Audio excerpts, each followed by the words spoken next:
We are going to walk through the process of making a silver pendant with this stone. This is the stone that I cut and polished a few videos back from my creek. So we're going to walk through the process of how to take it from this to a pendant. So what you're going to need is some tweezers. You're going to need a lighter or a striker. Right now my striker's broke and I've got another one ordered, so I'm just using this lighter. It's not ideal, but it will work until my new striker gets here. You're going to need a soldering pick, the solder itself. This is silver solder. You're going to need flux, so this brush here represents my flux, and you're going to need some bezel wire, and of course you will need some sheet silver and a torch. This is what you're going to need to start with. I will also use these shears here, and I will probably also use this file and maybe some hand tools there, some pliers. So let's get into the process without further ado. As I talked about in the intro to this video, we are going to need a few of these items sitting here. The first step that we need to take is we need to wrap this stone here in something called bezel wire. Bezel wire is what is going to hold our stone in when we are ready to set it. Is kind of the sides of the setting, if you will. So the easiest way to do that would be to hold your stone flat as you can hold it, and then you just want to come to a long flat part of the stone, and you want to just literally start to wrap this around to kind of shape it here. You get the idea there. So try to get it around here where you can see, and fold, and then you've made the shape of the stone. So you can kind of squeeze that down a little bit, but in order not to waste any bezel, what I will do is I will get a marker and I'll pinch that down again, and I'll mark where they meet. So you can see my little mark there. So I'll go ahead and cut that. And then it may still be a little bit long. You may still have a little bit of an overlap, just a little bit of an overlap. So for me, I don't want there to be an overlap, because if these are overlapping, that means that this is going to be too big for my stone, and I like to make really tight bezels. And I'm going to cut it as straight as I can cut it, and then I'm going to try it again. The bezel that I use is fine silver, and it is 28 gauge, I believe. So this stuff is very as you can see, it's very malleable, however you want to say that. It's very easy to work with, and that's great, but it also means that it's easy to deform by accident, and it's easy to break, and it's easy to melt. Kind of tricky, but it is worth it. I still really like to use this. So what I'm doing now is I am meeting along that joint there, and I'm just trying to get it as closed as possible. So once I'm satisfied with the joint here in my bezel, what I need to do now is move to the next step, which will be to solder this closed. So I use 3 different kinds of solder. I use hard solder, medium solder, and easy solder. Each one melts at a different temperature, easy melting at the lowest temperature. So what I'll do is I will start with using hard solder, and then the next solder I do will hopefully be medium, and then the next one I do will be easy, and I step it down like that. So each time I solder, the piece has to, it doesn't have to get as hot as the time before it. However, it doesn't always work like that. You say, what happens if you have more than 3 solder joints? Exactly. So I usually just save hard solder for doing bezels to protect them from having the seam burn out again, because this is fine silver and it will burn out really easy. We're going to cut a piece off, and it will be for our bezel. And there is our teeny tiny piece of solder.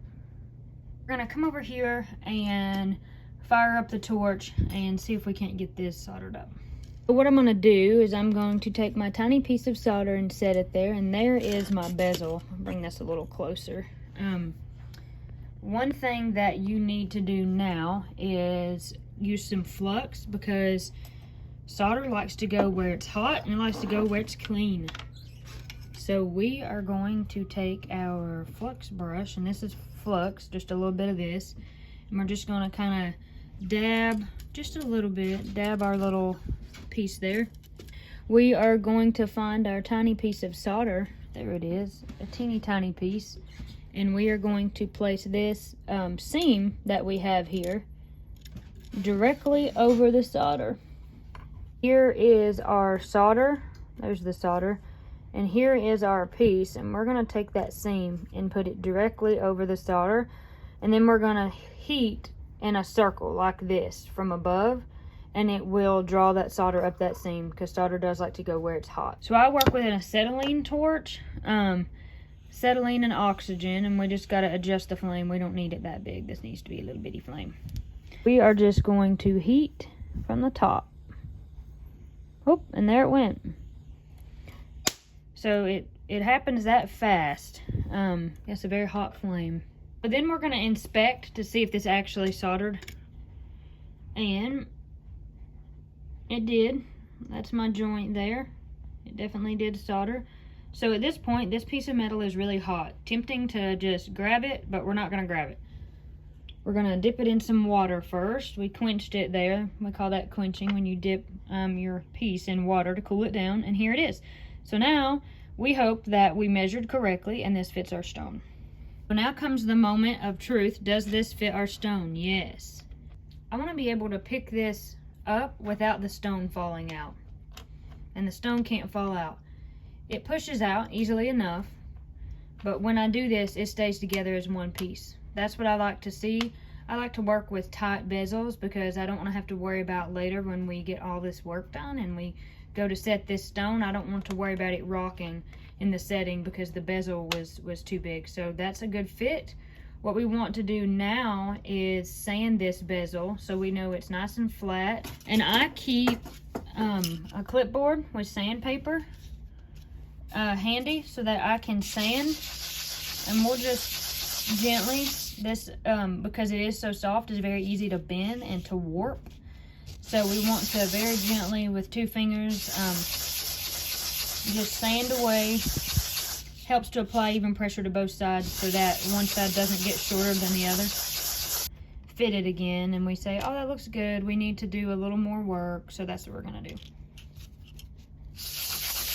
You can begin to see that the bezel here is becoming the correct height. It isn't as tall as it was, so we are getting to the right place. Maybe just a little bit more sanding on the clipboard here.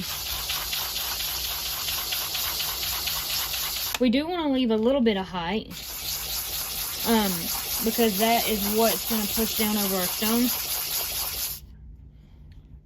Right, so that is nice. That's kind of a pretty little happy medium there.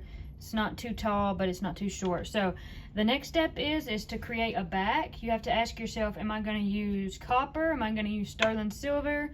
What am I going to use for the back of this stone? I'm going to use sterling silver. So you're going to get out your sheet silver. This is what I have left. This is the last piece of silver I have, so I really need to get some more. I don't worry so much about scratching it because I'm going to have to do sanding and buffing of every piece I make. So I just let it get scratched. So we're going to get our Sharpie back. And then we're going to draw around this stone here. And basically at this point you make a design decision. Is there going to be more than one stone in this piece? Am I going to do a different shape? At this point you would have to ask yourself, what is going to go around this stone? Is it just the stone? What's going on, so I know how much silver to saw out? And I'm going to do a little bit of a border, so I'm going to leave myself just a little bit of room between the edges to have a border. So something probably about like this. Let me get my Sharpie to work. Well, you know, something like this. And if you have extra silver, it's not the end of the world. Like if you cut it a little bit bigger than what you needed, that's okay. I'm gonna use our handy dandy jeweler saw for that.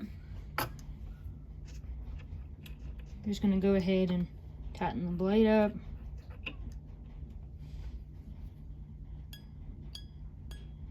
That's what you want to hear, a really high-pitched kind of bell sound. So we're going to put a little bit of wax on this blade. It'll help us cut.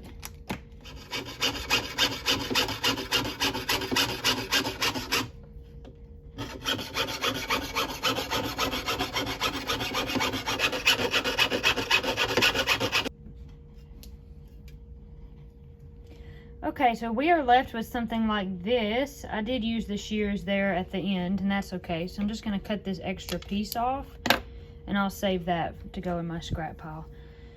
So now we want to make sure that this piece is flat. You can see it's kind of warped, so we're going to make sure this is nice and flat.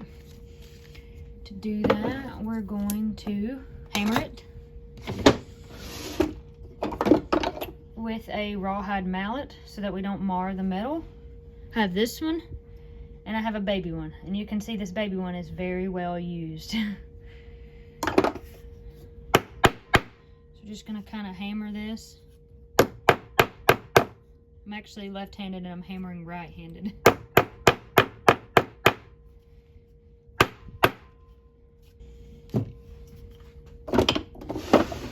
So we want to take this and we want to solder it to here. So that's why we sanded this, was so that we would have a really nice even meeting point here. You want everything to be flush. This really needs to set down flush to here to get a good clean solder. Occasionally you'll have like maybe this part solder, but you'll have a little bit over here that didn't want to solder, and that's usually because one of these two pieces were not flat. So I use these titanium little rods because you can bend them and they are okay to get really hot. They're a little bit of a heat sink, but not too bad. This just gets this piece up off of the bottom of this pad here. Now what we're going to do is take our bezel, put it on there, but first we want to do a little bit of flux here. A little bit of flux.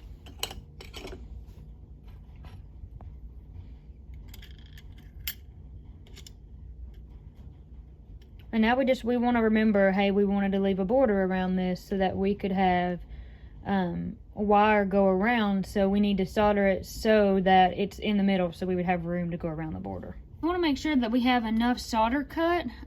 This is easy solder that I had here, so I'm going to use some medium. This is medium solder. I have it labeled here. This is actually wire solder instead of sheet. I usually use sheet, but it's okay to use wire too. I'm going to use it the same way that I use the sheet. What you can actually do, of course, without this sticker here, is get it hot enough and you can just touch it and it will flow out from this wire like traditional solder that you use with a soldering iron.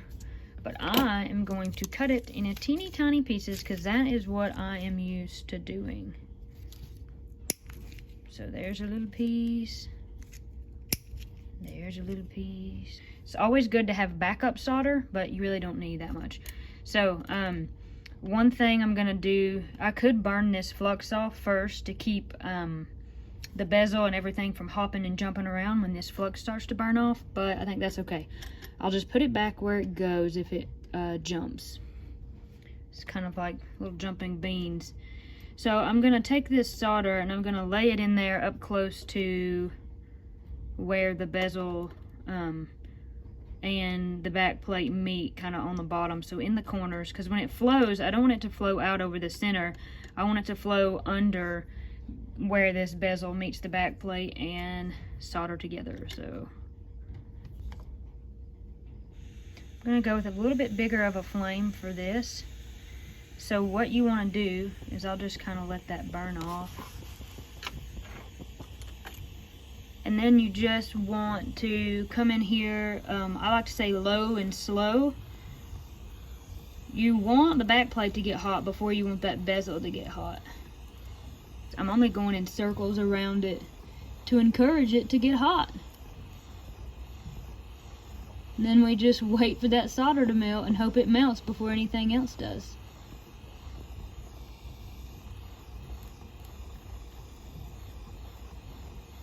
Alright, so that is that. There at the end it decided to cooperate. Again, you do not want to touch this because this will be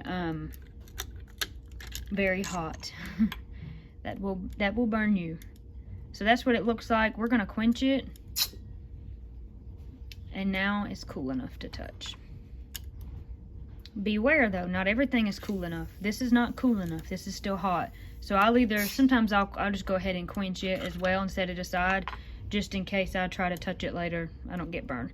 So what we're gonna do now is we wanna keep the edges, right? We're not gonna cut them out because we wanted to put a border there. So we're gonna drop this in a solution called pickle. It actually is a substance called pH down, and it is pool cleaner. It helps get the pH levels in your pool correct, but it will also clean fire scale off of metal. So we're gonna go ahead and do that right now. So we keep this acid, if you will. It's not really acid, it's okay. I mean, I touch it all the time, nothing happens. It will bleach your clothes though. So we keep it in a crock pot and we keep it hot because this solution works good hot. So this is what it looks like. It has Clorox in it, which is why it'll bleach your clothes. So it is probably already been what we call pickled. It's been cleaned up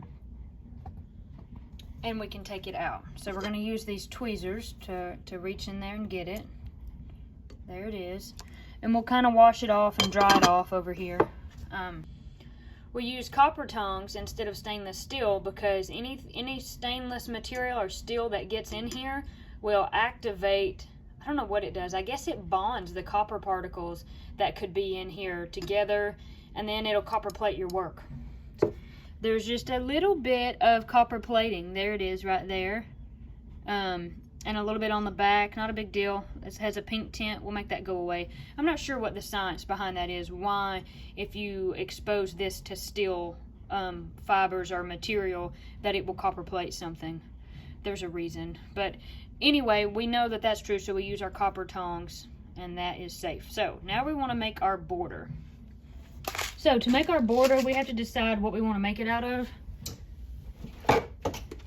I'm gonna use wire, and I keep my wire in, it's actually a file folder, and that's how I keep it organized, what I'm looking for. We're gonna use this, they call this twist wire because it's twisted. I bought this like this. You can make your own, I have done that before. It's not that hard, but we're gonna use twist wire that I bought. So I'm just gonna pick, again, a long edge. I'm not gonna start up here. I'm gonna pick a long edge. I'm gonna lay this down. I'm gonna hold it with one hand while I bend with the other. It kind of springs up and changes shape and changes place about where you had it. And again, we don't wanna waste material. So what we'll do is we will make two ends there meet and we'll mark it before we cut it. Something like that.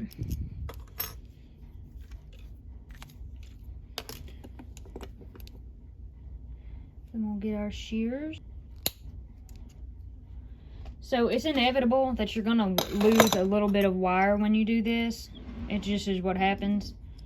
So what you want to do is make sure that you have a good fit. So sometimes when you go to make a border, it kind of will bend your bezel up a little bit because you're having to push on the sides of it. So you can just take a pair of pliers and kind of go in there and clean that up a little bit. Now we want to see again if we measured correctly and if this fits. So what we're going to do is go back to our pliers and we want to see if we can get this kind of shaped right, a little bit more like the shape of that. And it is just a little bit big, so we are going to do just a little bit of trimming, and really it's easier to use these little nippers to trim with. So we're just going to take just a little bit at a time. We don't want to take a whole bunch. Just a little bit. See if that helped any. What we want to do is clean the edges up there so they can go together evenly. So to do that, we're going to use my flex shaft.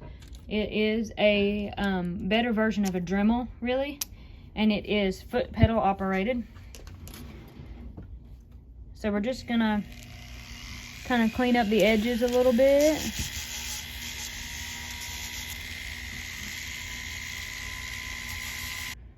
Kind of flatten them out there, and then we will put this together.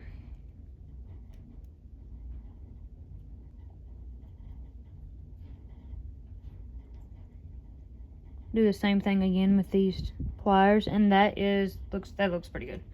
So now we're going to solder it. For this, we are also going to use hard solder because this is the joint for this. So that's kind of a sneaky one there, that you would use hard solder and not easy, because you're going to use easy to solder it down. Use hard so that it protects the joint. So hopefully you're never getting your piece up to the same temperature to have to reflow the joint here. It's all set up. Now we just cross our fingers, cross our toes since we're using our fingers, and solder away.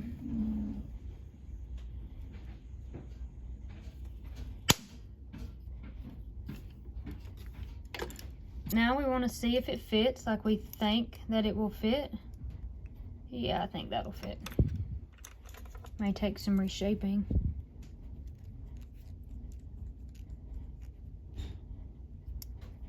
Yeah, that's a nice fit. I'd rather it be a tight fit than a loose one. However, if it's too tight, the only thing you can do is hopefully stretch it out on a round mandrel.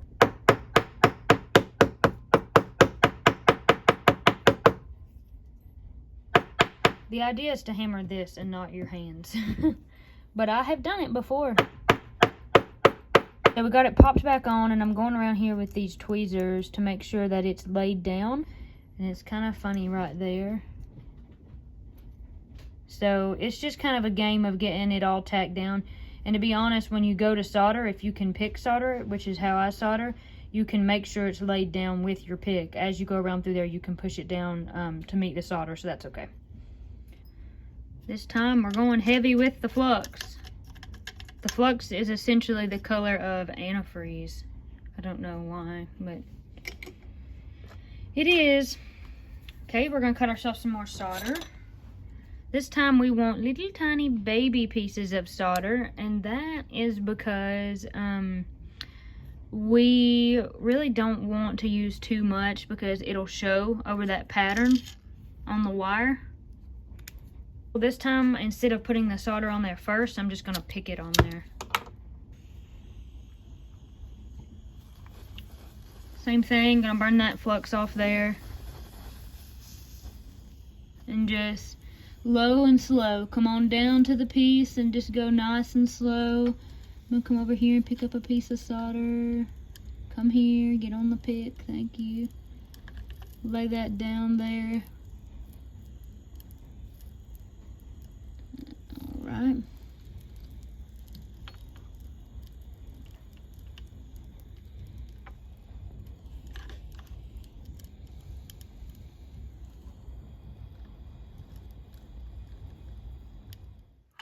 So here it is. This is what it looks like. It's very dirty from being soldered again. At this point, we're going to throw it back in the pickle. It's kind of got an odd rainbow of colors going on, but we need to clean it up. So we're going to clean it up, and then we'll see what's next.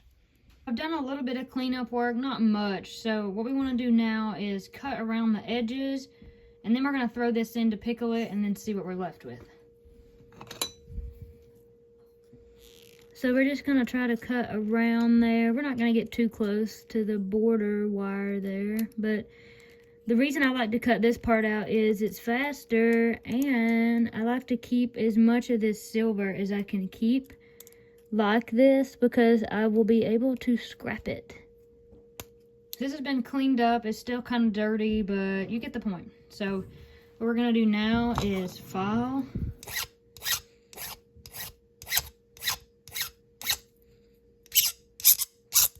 We have something about like this now. It's taken more shape. We're going to continue to clean it up with this.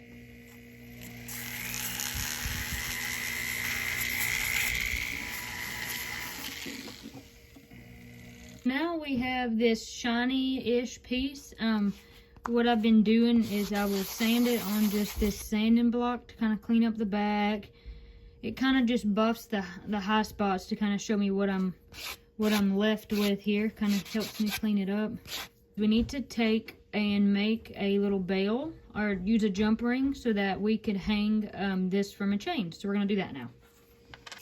I already have some jump rings made, so I'm just going to close this one up here, and then I'm going to solder this onto there, onto the back. So again, we're gonna do our flux on what we're gonna solder together there. We're gonna get ourselves a little piece of solder. And first we're going to solder the jump ring together, and then the solder from the jump ring will be enough to latch onto the back of that.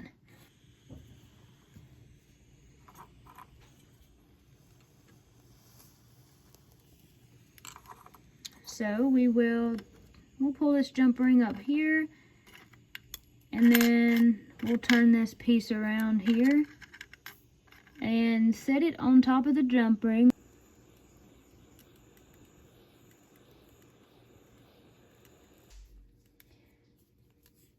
So sometimes it's kind of tricky. You don't know if it's stuck back behind there or not, but it did.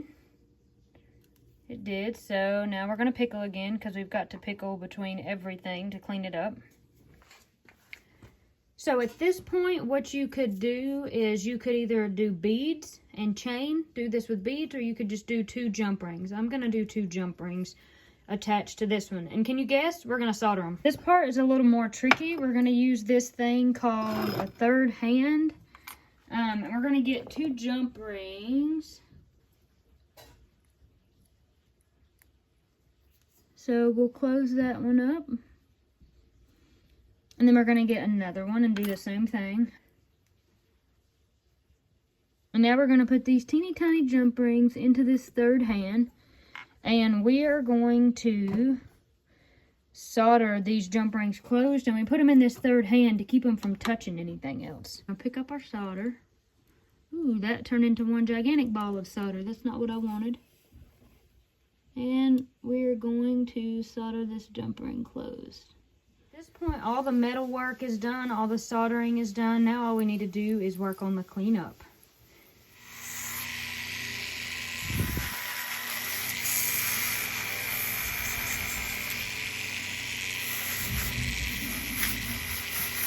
Next, what we need to do is set the stone. So I'm not going to worry about cleaning any of that up, because nobody's going to see it. It's going to disappear.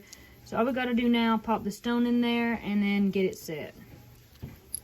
The washer just kicked on, so you can probably hear the washer in the background. That's okay. So what I did is I just firmly pressed this in here. And now we need to set it in there, because while it's setting in there, those edges aren't pushed down. So now we got to push those edges down. I use these 2 tools, a bezel pusher and a bezel roller, to push those edges down.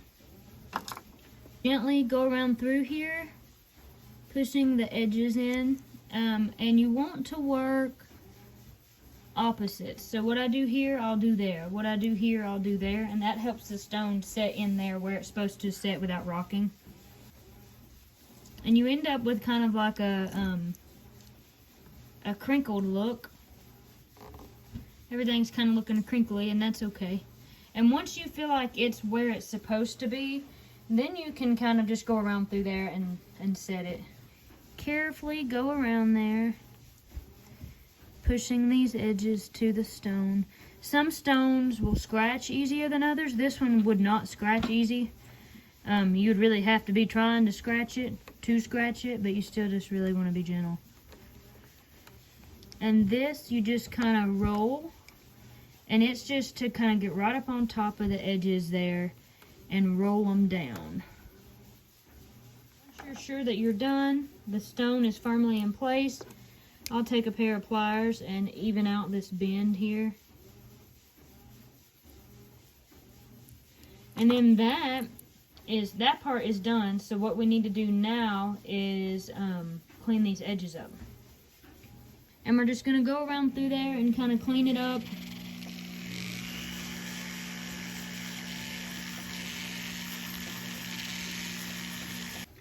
So at this point, it is all cleaned up. All we need to do now is make a chain, and then we're going to patina this piece, and we're going to polish it up. So this is hot water.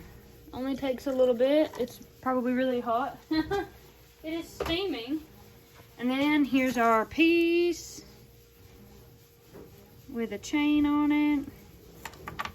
And then all we need to do is we need to add some of this delicious stuff. Doesn't take much, just a little bit, to our water.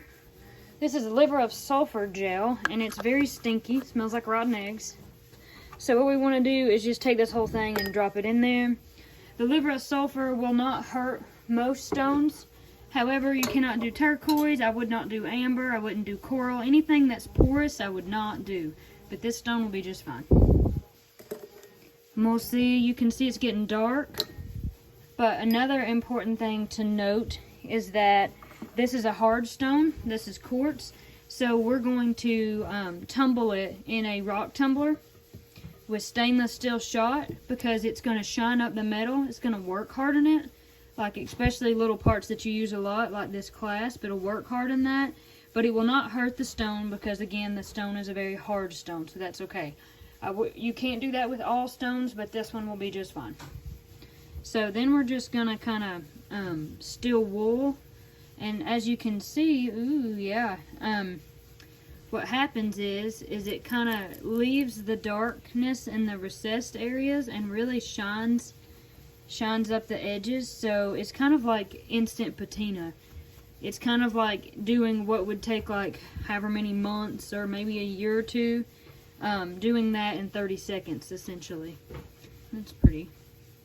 So then we're just going to get the chain and the clasp, and then we will throw it into the rock tumbler. In this rock tumbler, you can see the stainless steel shot, and you might be able to see I put just a little bit, there it is, little bubbles. You put just a little bit of Dawn dish detergent, the blue kind, and that will do the trick. So because this is does have a chain and I don't want it to get tangled, I put this straw on it, and it will help it from becoming like extremely tangled. It'll still be a little tangled, but nothing that you can't undo. And the straw is on there. Fit this back down in there. So this really is meant for rocks, but that's okay. That will do. And this is a 2-barrel tumbler, but it's okay if you only have one to do. Like, I don't have anything right now to put in the other one, so I'm just gonna run one. I might even let this run up to 2 hours, and then we'll come back and we'll take it out and we'll see what we have.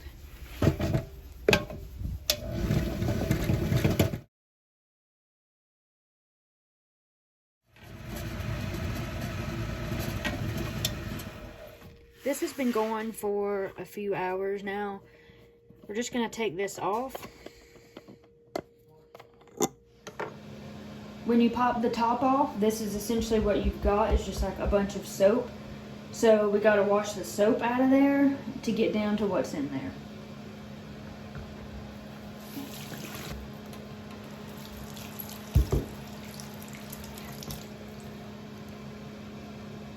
This is what we've got, and I will clean it up and detangle this and then show you what it looks like up close. This is our finished product. It's very shiny, and I'm pretty pleased with it. I can be somewhat of a perfectionist, but I'm pretty pleased. This is all handmade, so I made the cabochon, and then I showed you how to set it in silver. And in the top right corner, I'll put a link to the video where you can see how I made the stone and what rock I took the stone from to do this necklace. But this is it. This is the process. I hope that you enjoyed it, and stick around to find out what's going to happen with this necklace.